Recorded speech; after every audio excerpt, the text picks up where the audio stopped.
seo grúpa Marshall na Taine agus banraí Maeve a strúrú frí tráideanna dún Dealgan na Muileh.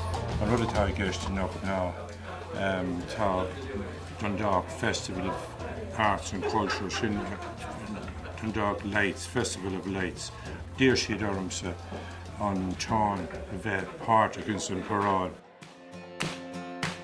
Gach bliain denimid an Feile na Tána sin banraí an Queen Maeve siúlann siú.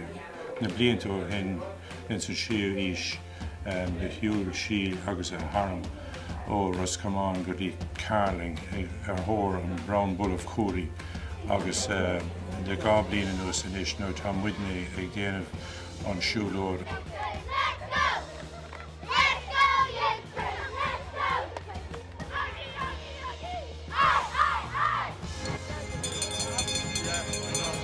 Súla go mé gceann chuaigh bliain go mbeidh clúgus cáil ar fud an tír agus an fur an domhan.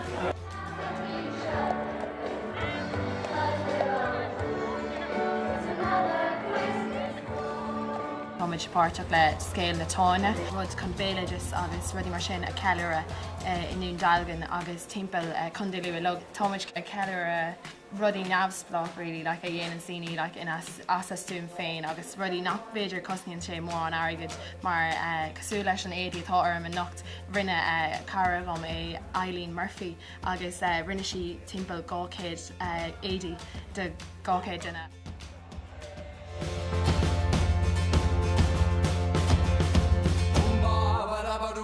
Sílim goin sé déanú an maithas mar is féidir leat na slúide eáil an seánacht macar an bháile cé go bhfuil an lá có floch sin. Tá an bhéile go hálaí, Tá a lán daoine an seo.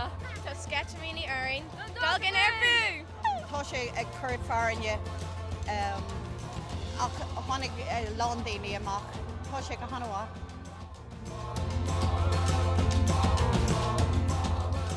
Bhí sé thbhar ar fad tháinig an drám olmhór amach agus bhí gachtain ag siú le chéile agus just is ionta chun rud é mar just táid ceile ar gacha le drám a bhfuil ag bunathe inún Dealgan agus tá sé antábhaach rudí mar sin a ceile mar ní cosíonn sé an agad chun teach amach an nocht agus bheith ag siú le chéile agus a bheith ag teach le chéile le crí olmhór agus is ionta chun rud é gur tháinig gachtainine.